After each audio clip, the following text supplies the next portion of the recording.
Will microtransactions trickle into Sony PS4 games as well, just like in Shadow War? Of course, that news broke, everything went nuts. All that and more in the Everything PlayStation podcast here, of course, with Zach Sharps. Hey, man. Hey, yeah, everything did sort of hit the fan when that news broke, and I think we're going to have an interesting discussion about microtransactions here today, so hopefully you guys will enjoy. Yeah, because we want to, of course, talk about what happens in Shadow War, but also about, like, the Sony PS4 games, the exclusives, like Horizon Zero Dawn, Uncharted 4, and so on, that sometimes have microtransactions and sometimes not. There is a trend there, so maybe other PS4 games will have that in the future as well. You're listening to the Everything PlayStation podcast. It airs every Monday, 10 AM PST, 7 PM Central European Time, and 6 PM UK time, right here on the JorRaptor YouTube channel. And because of things going on, because of holidays and stuff like that, we try to cater to this like upload time, and we will do a better job in the coming weeks. But with Gamescom coming up, I'll be going to another festival, so it's really my bad, nothing to do with Zach. But we try to get it up every week, and thanks for your support, so we can do that. So of course we will talk about the microtransactions here in a second. After that, we will talk about the rapid news, where we talk about the PlayStation news we think you should know about, and we also, of course, give our short reaction. And then we look at the drop, where we look at the games that are coming out this week and the ones that you should care about. So let's go into the topic, because something happened with Shadow War, of course. That huge game coming out on October 10th, and everyone is really excited about the game, but when we saw gameplay, I think it was already like in the first gameplay, we saw some sort of currency next to the normal currency that you can get, that you can buy gear for, orcs, stuff like that, upgrades. And yeah, what was that other currency? I already thought, okay, that's going to be microtransactions, but lips were sealed. Then suddenly they did a live stream. It was really awkward, Zach. They just, normally their live streams are like an hour long. This time it was like, oh, you guys wanted to see the marketplace, so here we are. And then at the end, it was like, really, after 20 seconds, I know you guys will have a lot of questions. This was just going to be a punch, and yeah, we will see you next week, and we have a Q&A up. So they didn't really like answer any questions from the chat, because the chat was probably going crazy, like, what the heck, microtransactions in this game. And we already see that a lot with Warner Bros. They try to monetize their games, even though they're, of course, already $60. We already saw that with Injustice 2, that released and already had 2 DLC characters. One was unlockable, like Brainiac, you could get him for finishing like the whole story mission. Didn't want to do that, you could pay $6 to unlock that one. And there was also like another pre-order character, I think, that you could also just unlock for $6 right off the bat. And now it also made its way into Shadow War.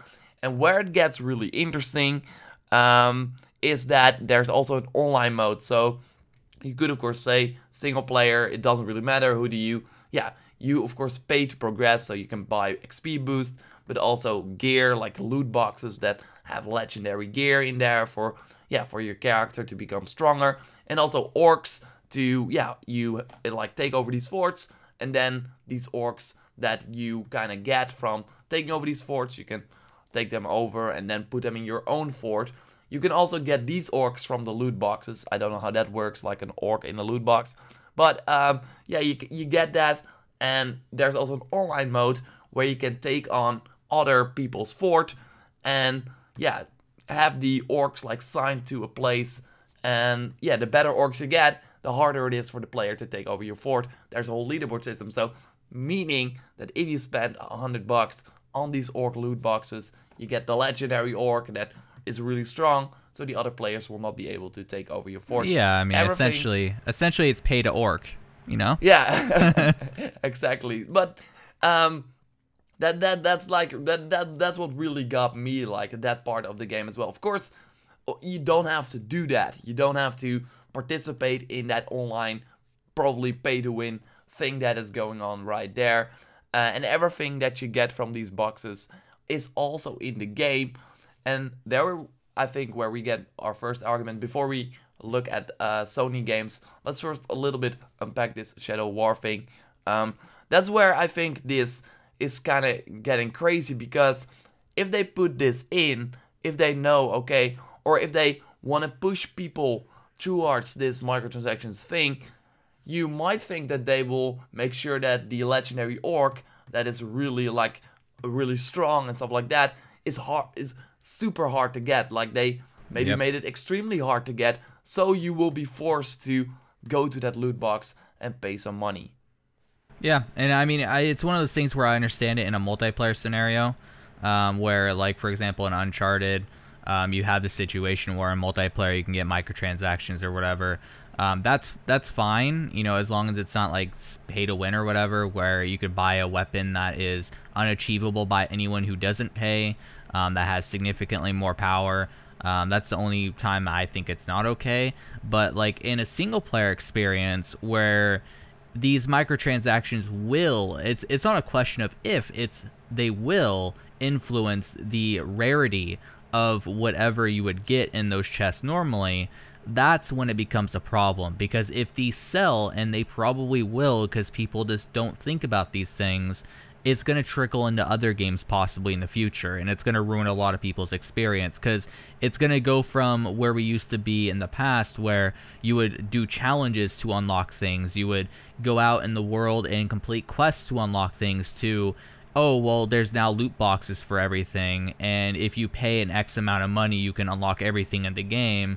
And where someone else who, you know, gets unlucky with those loot boxes may unlock like a fraction of what you just did, because you just got really lucky and you spent like $1,000 when they only spent like, you know, a couple hundred.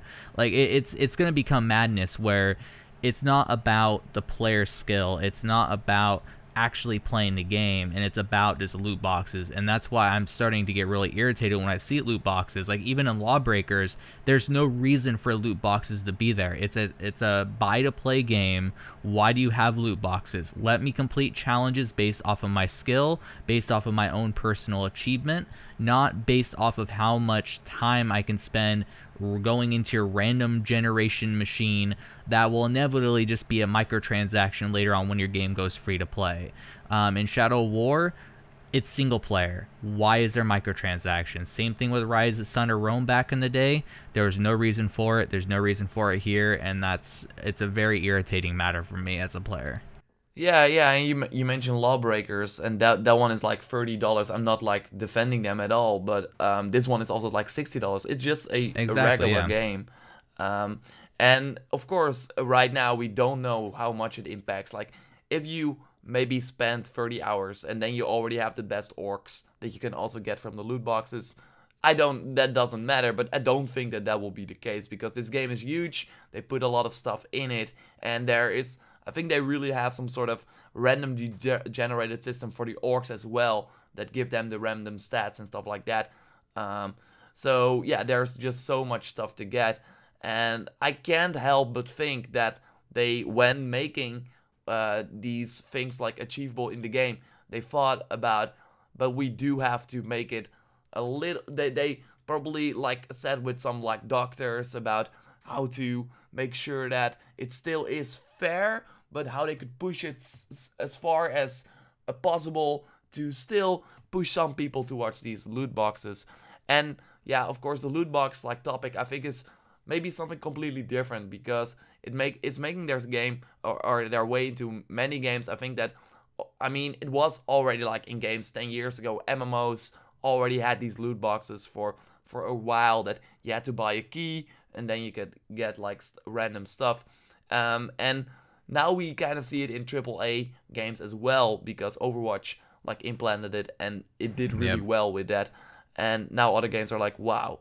So yeah, and because it really bothers me too, because I'm not even sure if Lawbreakers you can buy the loot crates. I'm pretty sure you can't, but it's just a matter of that random aspect being there, that it doesn't need to be there. Like I just remember back in the glory days when you just as a player achieve something and you get to unlock something cosmetic. Like that was the only real barrier. It wasn't some random generation machine that is trying to influence you psychologically into purchasing something, like in the case of what will happen in Shadow of War, because and a lot of free-to-play developers have talked about this who maybe exited the free-to-play space or had gripes about the free-to-play space, is that whenever you introduce something like that and you have to monetize it, you have to think of ways to make someone purchase said something. So like in even a really great game called Path of Exile that has a great monetization strategy of everything's free except for the joke is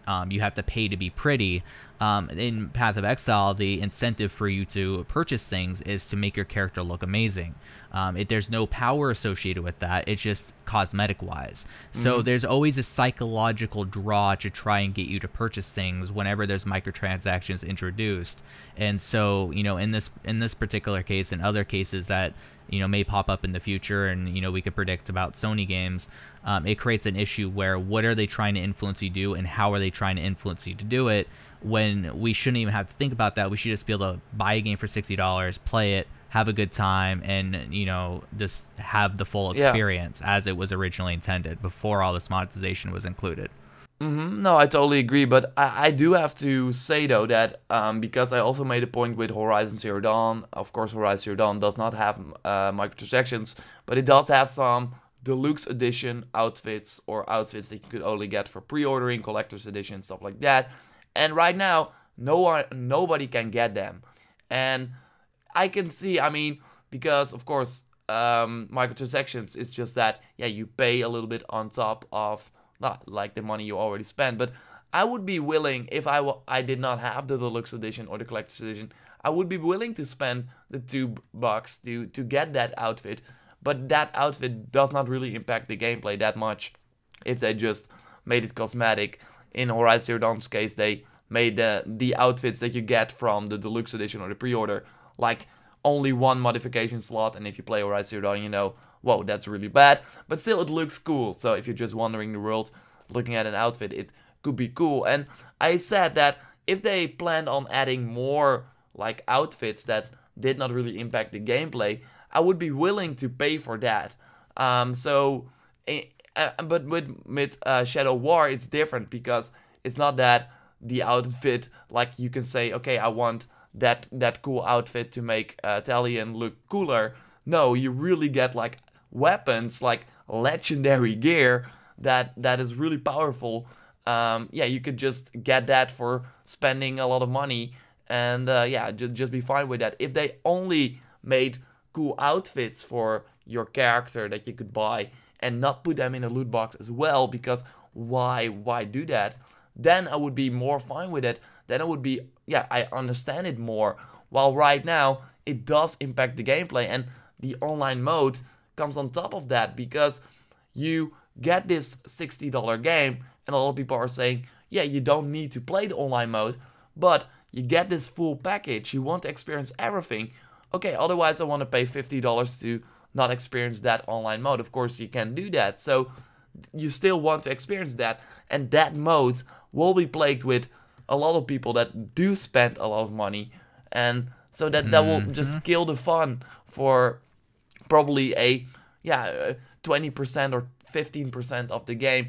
And you already always have that thing in mind, because even if you're not willing to spend the in-game money, I think you still can go to the marketplace and see all these chests all the time, just like with a free-to-play game.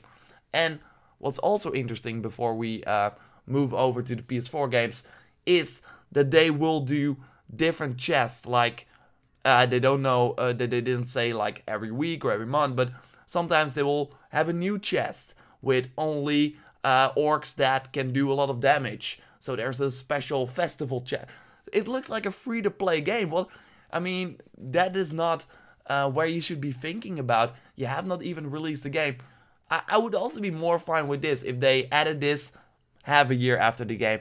For everyone that's still playing, we want to make new content. So here you have these microtransactions, so we can keep going and make sure that everything works. Right now, this was like the plan from the get-go, and I think that they really made a bad decision, especially with including the online mode.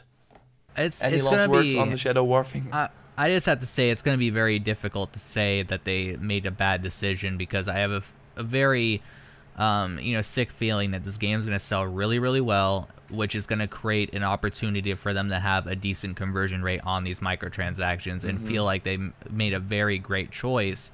And that's really where the problem lies, is people need to speak with their wallets. That's just what it is. If you want these microtransactions in the game, and you want every aspect of your game to be monetized and developers to think about how they can trick you into buying things, then definitely support Shadow War.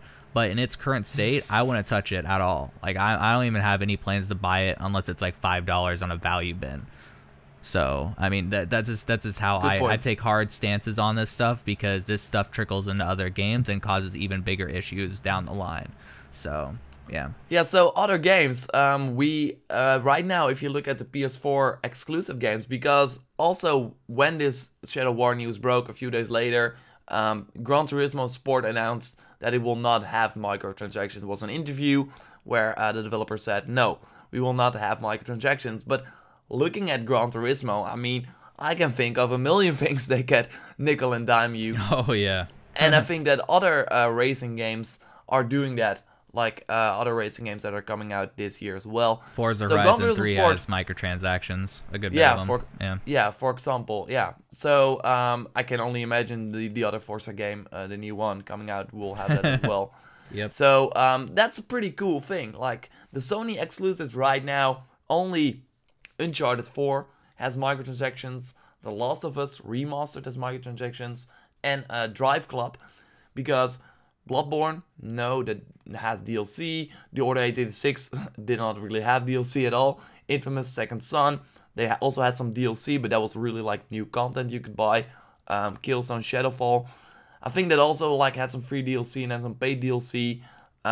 So if we just look at Until Dawn, like if we look at the PS4 exclusive lineup that, yeah, is from Sony, like Sony owns these games, then we see that there's really not a lot of microtransactions there, only if they have a multiplayer mode. In the case of Uncharted 4, where you could also buy loot boxes, and The Last of Us Remastered, of course, the multiplayer there as well. It does not impact the single player at all. So, yeah, why do you think that Sony is not doing that? Do you think that they don't really care, want to have the goodwill, or yeah? I think it's partially a branding thing, and also maybe like a culture and philosophy thing as well, where they know that if they take this route where they don't influence their games, the main portion of the game's development, aka the single player, the story mode, then people will see, okay, so they're trying not to, nickel and dime us and make us feel like we have to purchase things, where then they have the optional and less popular multiplayer modes, still very popular in their own right, don't get me wrong, but they're not as popular and not usually what people buy these games for. They still have some additional monetization there for people who are maybe really hardcore about the game, maybe want to spend a little bit more money, and I think that's completely fine. Like I said, as long as it doesn't influence what people are buying the game primarily for, I don't have really an issue with it. It's mainly when you start, throwing it into the grand scheme of, what your game is about, that it creates issues, especially if it affects the overall arcing gameplay within the game. So I made the example of Path of Exile. Path of Exile, completely free to play, other than, if you want to buy costumes and make yourself look a little bit more pretty. For me, I would have just gave them money just in general, because they released 6 brand new acts for free, where you have Diablo throwing out a brand new class for $15. It's one of those things where you see a developer doing a good thing, you want to support them regardless, and with a lot of Sony's exclusives, it's kind of the same thing, where it's like, okay, well, I maybe wouldn't have bought this microtransaction, but because I really enjoyed The Last of Us Remastered, or I really enjoyed Uncharted 4, I really enjoyed whatever the game may be, and this online mode, I'm gonna buy like a random costume or whatever, or a booster, just because why the hell not? So I'm fine with it overall. I think it's a good step. Yeah, I think it's just for them, like you said, like the single player, they're putting all their money and effort in that, and for people that just want to keep experiencing the gameplay, because The Last of Us Online multiplayer, of course, you still have that gameplay while doing something over and over again, and Uncharted 4 the same. You need to have an infrastructure for that. You need to have people on that team making free new content. I think Uncharted 4 puts out new content and stuff like that that is free. But yeah, they monetize it via these microtransactions. And I also saw that looking at the Microsoft exclusives, so yeah, of course they are not Xbox exclusives anymore. Gears of War 4, microtransactions. Halo 5, microtransactions. Forza games, microtransactions. So it's really like Sony right now, and of course Nintendo, but yeah, they're like far behind. They will find out. I don't know, maybe they will do microtransactions one day, but yeah, looking at the two like big guys here, Sony is really not doing it, and this also might have something to do with the fact that they really respect the developers.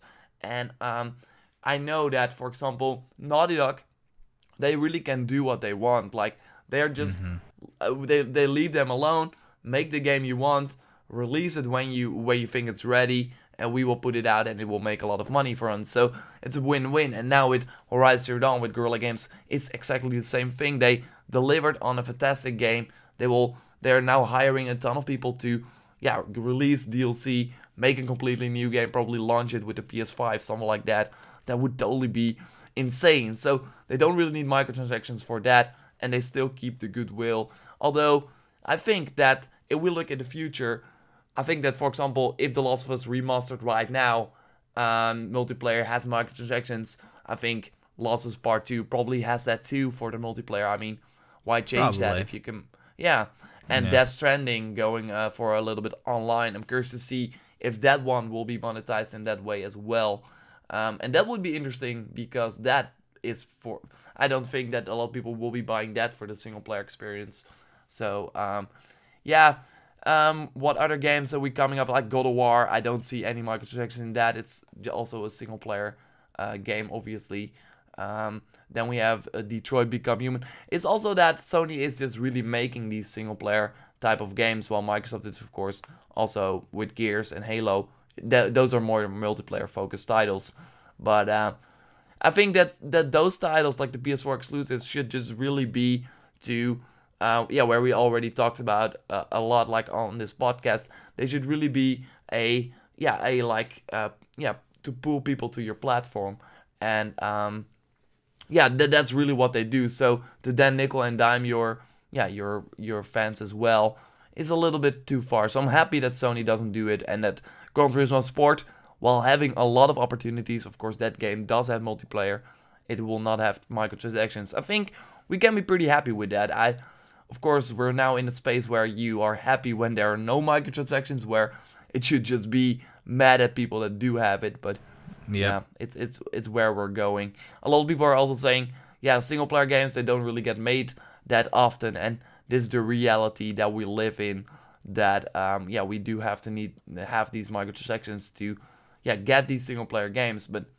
I think a counter argument to I don't think it's a need, but it's also like how you do it, like how you with Shadow War they could have easily just done some cool outfits that you can then buy that do not impact the gameplay at all, but they really chose to for this route with the loot boxes, and that's there's definitely ways to do it, and there's definitely ways not to do it, and I mean, in a perfect world, I'd rather them just not do it at all. But it's one of those things where if they did decide to scrap the whole loot box thing and go costumes, I would put it back on a potential buy list. But that they probably won't do that. They're going to be very greedy with it, and I just hope that they fall flat on their face so that way they don't do it again. So to round out this topic, if Horizon Zero Dawn had microtransactions, but it was for outfits, or like a cool skin for Aloy, or maybe different hair color or something like that, just not impacting on the gameplay, like XP boost and stuff like that, I would buy it. I mean, I'd be fine with it. So there's just, I think our conclusion is, microtransactions can work if the game, I think also if the game already gives you enough content for the $60, and if it does not really impact the gameplay at all. Like an outfit, and Shadow War is totally going the other way. So will be interesting to follow that, if people are really going to skip that game for that, or if Warner Bros is going to change anything, because they might do that looking at the online mode as well. So let's move over to our second section of the podcast, the rapid news, where we go into the news that we think you should know about, and we give our quick reaction. So, do you want to start with the 5.0 update? Yeah. The PlayStation 4 has had its 5.0 update leaked, and it's quite underwhelming, at least from what we know about a like such a landmark. 5.0. You would expect a lot of things, but it appears we're only going to be getting 1080p 60 Twitch streaming. So yeah, I mean, probably a little bit other things too. I'm assuming. I mean, I hope, but. I mean, yeah, I made a video about it. So the Twitch 1080p 60 FPS Twitch streaming is for the PS4 Pro, and YouTube already had that. Then we also have yeah, I mean, if that is like the headline Eurogamer ran with, like the 1080p 60 FPS Twitch streaming, it's already like, okay, so that is the most interesting feature. Then there are also like some revamps for the family account, so it's more safe for a child to access the PS4 to not do purchases and stuff like that. Then we also have that you can now see your notifications or your download, like how far your download is in the quick menu. Of course, if you hit like the PlayStation button, I think 2 times, there's like a quick menu coming up that does not really take over your whole screen. So that's a thing. Then there will also be an update for the app to boost the performance, make the layout a little bit better. And I'm missing one thing. Let's see. There's also for your community that you can just... Oh yeah, you can follow accounts that are not verified. So that, you follow someone. You know what would have been perfect for them to have in this update? Name changes. Oh yeah, totally. But no, why not? I mean, it's 2017. We don't need that, man. Yeah, I mean, you definitely don't want such a landmark update to have actually really amazing things, right? I mean, I know. I mean, this is another thing where Xbox is kicking Sony's ass with these updates. They're also releasing it monthly. They have this whole program where people can test it, and they now even updated it. They are looking at achievements to make it better for people that only play like 2 games. Because right now, of course, the trophies and the achievement system is only great for people that jump to multiple games. But right now we're in a day and age where a lot of people might go away from their like 1 game to check out another game, but mostly play Call of Duty the whole year, GTA Online or stuff like that, just to name a few. And they want to change that. And Sony is coming with better streaming for your Twitch, because a lot of people are probably streaming from their PS4 to Twitch. That's really a marquee title. Now it's kind of sad, but hopefully this leaked document, that's what I'm then thinking. Hopefully this leaked document does not include all the features that we will see, but I think we will, and we will hear about it, I think, this week. Yeah, and I'm sure if there's something out of the ordinary, you're definitely gonna cover it on your channel. So it's totally. you guys should definitely tune in for that. Maybe they might have a bombshell. That would be interesting. Who knows? Why not do that on that leaked document that the Eurogamer got?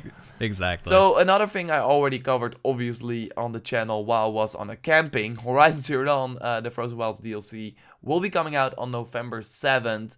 A pretty crowded time, because it's, I think, it's the week after Call of Duty, and also like 10 days after Assassin's Creed Origins, Wolfenstein 2, Mario Odyssey in there, and I think November 7th, Battlefront 2 is also like coming out the week after that. So it's really getting sandwiched between these huge games. And November 7th is the same day as the Xbox One X and the Crackdown 3. So Sony's way to combat that, I guess, to it's still some fun there for Microsoft, because a lot of people will of course be streaming the DLC on November 7th, making videos about it. I sure will be. And then people that are willing to maybe buy an Xbox One X, they look at Horizon and think, oh wow, this game already looks amazing, and Crackdown 3, not that much. So yeah, why buy this super expensive console when I can also play Horizon? So I think it's a smart thing, and November 7th, crowded time. I also want to do a lot of Assassin's Creed stuff, so for me it will be busy time then. But I can't wait, of course, for the DLC to release. Yeah, I mean, same here. I mean, I hope that Horizon, the base game, drops in price before then, because I don't want to have to spend too much buying back my copy, because I did trade mine in, yeah. But I mean, I'll still come out on top, you know, as long I got like $30 back from that thing. So I mean, nice. if I end up spending like $15, $20 on getting the game back, I mean, it's still $10 profit, so it is what it is. But I mean, I think they will do a Game wait. of the Year edition as well. Oh yeah, certainly. I can't wait for the expansion, because I still have Horizon's theme song as my alarm, and when I play Path of Exile, the opening sort of login screen theme, it kind of reminds me of Horizon, because it has sort of the sort of mellow, I think they're violins or whatever, that start, and it's like, and then it sort of gets a little bit more grungy later on. But yeah, it's always in my mind still, even though it's been months since I even touched the dang thing. So I can't wait till November 7th to roll around. It's gonna be fun. Yeah. Me too. I of course get access to it earlier to make sure I have a lot of content ready. But yeah, we will have to wait and see. Yep, and you know what also is looking to be fun? Dishonored totally. Death of the Outsider, which releases on September the 15th, and it had a new trailer which looked absolutely phenomenal. I had to watch it again though, because I watched it first time when I was half asleep, so I'm like, okay, maybe that's why it was awesome, and then I rewatched it before the podcast, and no, it was just a really awesome trailer. So yeah, it has a really intriguing storyline too, so it'll be fun. Yeah, so this was not really on my radar, because I really think that this was supposed to be Dishonored 2 DLC, but as you probably know, Dishonored 2 did not really sell well. Of course, you know it, Zach, but did not really sell well. So they're probably just trying to still get some money from the engine and the DLC they were already working on. So they made it standalone. I think that's a smart idea, because yeah, otherwise you're already eliminating a lot of players. But I'm like, okay, I got my Dishonored 2 fix. I finished it in January. Really loved the game. But after that, and that was also like the case after Dishonored 1, I really enjoyed it. But after playing it, like after finishing it, I did not really wanted to check out the DLC, because I don't know, there was some sort of disconnect where I didn't really want to play. And Dishonored 2 also, like, I should be super excited about that release, while I still was looking forward to it. That was not a game that I was playing on release, and a lot of people with me, and that's why it probably bombed. But yeah, this trailer really got me excited, because there are a lot of new skills, there's a totally different story, and it's probably not this 15-hour ride, because it's $30, so it's the half of the normal game. So it just gives you that Dishonored fix. It's releasing on September 15th, so 1 week after Destiny. That's a little bit tricky, but it's of course kind of for different people. I can't wait to go back actually to play that. I think September 15th, looking at the rest of the year, is a great timing for this.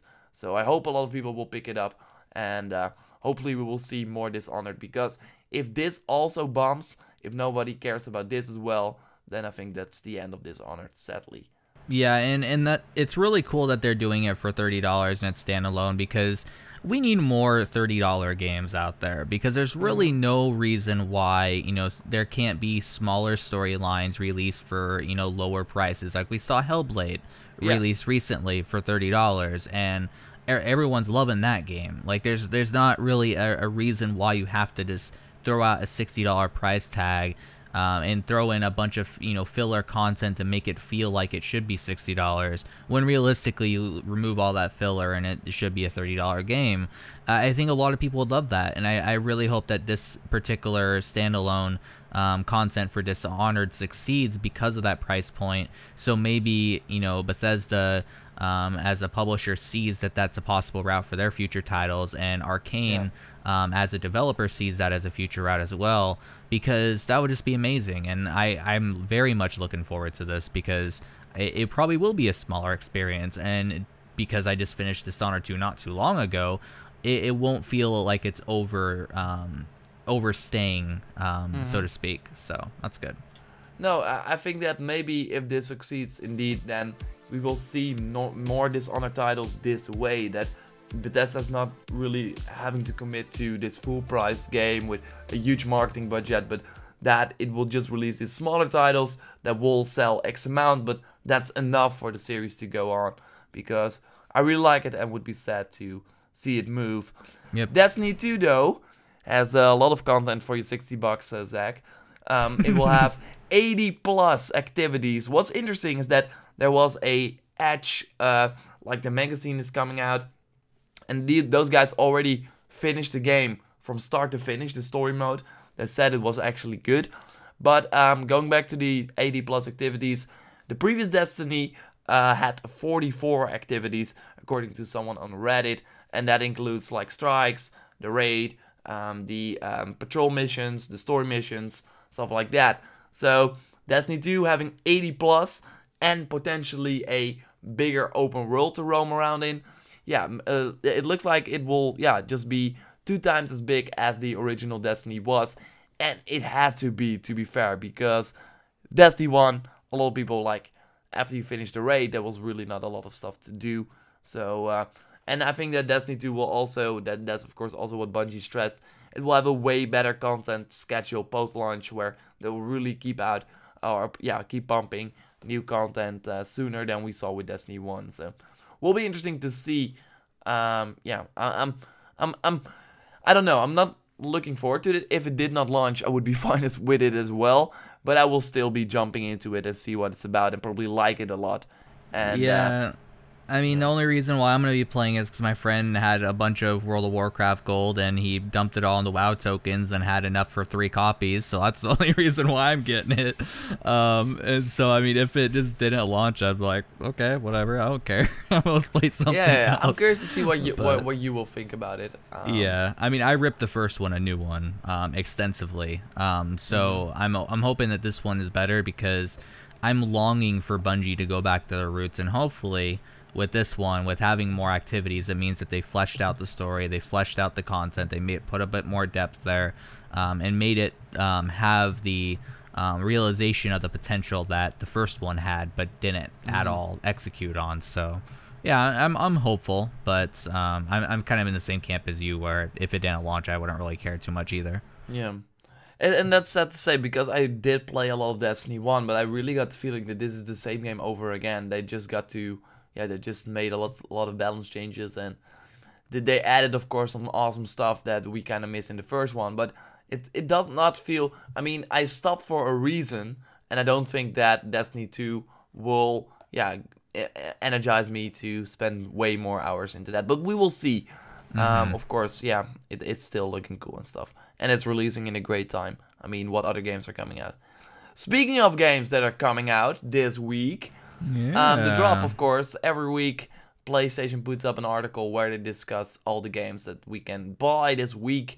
And August is already getting crazy with a ton of games. And we don't want to run them all down, because there are also like a lot of games like Dark Mystery I see here in front of me. A fun, challenging puzzle platformer with 35 exciting levels. Find love in the adventure of Dark Mystery. So, what kind of puzzle game is it? We don't know. It looks like an iPhone game. We're not going to talk about that, although we just now did. But let's talk about the games that I wanted to mention a little bit. First one, Agents of Mayhem. And you might think, whoa, really, is that coming out this month? It's of course the game from the creators of Saints Row. And it's also kind of set in the Saints Row franchise, but also not really. So yeah, it's kind of a weird game, because you have like your whole team of one person, but you can switch between characters. So you kind of do third person shooting action, and you have to destroy something in a camp, but you can play different characters, but there's no multiplayer whatsoever. So that's a little bit weird, because even Saints Row had multiplayer and this one doesn't. Yep, and then we also have 3 games that I actually own on the PC anyhow. City Skylines, which is a fantastic city builder that has a lot of depth and will give you guys a lot of fun if you are into city simulation, city builders and whatnot. Then you also have The Incredible Adventures of Van Helsing 2, which is an ARPG and is pretty fun. I enjoyed my time with it, and I think that you guys will as well, especially if you're like a fan of Diablo. It might give you a different taste and a different world to explore. And then Undertale, which is sort of, I honestly haven't played it. I own it because of a Humble Bundle, but from what I've seen of it, it's very varied in terms of its gameplay, very sort of retro pixel type based gameplay and whatnot. So, but everyone loves it. It won a lot of rewards and it has very high ratings. So yeah, there's a lot of good stuff. That one is on the Vita as well. That's pretty interesting. I really want to play it. I think on the Vita if I'm going to play it, but that one looks really cool to me. So yeah. Yeah, I mean, I ain't knocking it. I just haven't got around to playing it yet. It's just been sitting in my Steam library, so... yeah, but I think that's what Humble like, Bundles do. yeah, of course. But I think that, like, that game is more... Because if you look at the graphics and stuff like that, I don't really see that as a PC game at all. So, yeah. I think it's more at home, probably at Vita, but we'll see how it runs and stuff like that. Certainly, yeah. I mean, it definitely suits for portable systems very well, so... Yeah. Yeah, I can't wait to try that out. And one thing I wanted to share as well is Matterfall, and that's from the creators of Resogun and Alienation, Dead Nation. So the guys over at Housemarque, and they already released, I think, their title a few weeks ago. I think we talked about that as well. Next Machina or something like that. And now they're releasing their other game, and this was announced at the PlayStation Experience, I think, 2015. If I'm not mistaken. So, pretty cool. Can't wait, to see what that's about. But it looks really cool. So, a lot of awesome stuff coming out. Not really the big hitters. Like the real retail game we talked about was Agents of Mayhem. But, still a lot of things that, that you can check out. Next week will also be crazy, I think. And the week after that, with the Life is Strange and stuff like that, will also be a week to remember. And then we move into Destiny 2, and then we have the Dishonored deal. It's from now on, this is like the start of the crazy times, Zach. Prep your wallets. Exactly. It's about to get crazy. Yeah, exactly. So, yeah, we will cover them as the year goes on, and as PlayStation keeps on releasing new games, or people put their games on PlayStation. So, of course, be sure to subscribe for the podcast to miss nothing. We will be live every Monday, although next week, not on Monday. We will have a special episode because I will be going to a festival, and then I will be going to Gamescom. It's pretty crazy coming back to on a festival on like a really early Monday morning. Then I'm going to probably sleep, and then we will have to go to Gamescom at 1 p.m. because it starts on Tuesday, but there's already some, because I'm also going with some IGN Benelux guys. There's also already like an EA thing going on Monday night that one of the people one of the peeps have to go to. So we will be doing that, and so I still want to have content, of course, and the podcast will be one of them. So we will record a special episode. Maybe Sony decided to quit PlayStation, then we will have an interesting episode. Don't think that will happen, but maybe if there's something else that will happen, we will discuss that on Wednesday. Otherwise, we have some other ideas, so look forward to that. Zach, thanks a lot, of course, for hosting the show again with me. And any last words before we leave? No, I mean, yeah. I mean, it's going to be a fun week ahead, and I mean, especially for you, a very busy week, so, yeah. A lot of games and covering Can't wait said for games. Agents of Mayhem. Yeah. Gonna be fun. I really hope that I get the Uncharted Lost Legacy. Fingers crossed. Maybe by the time you hear this, I'm already playing it. Yeah, there you go. Can't wait for that. Okay, goodbye, guys. Yep, later.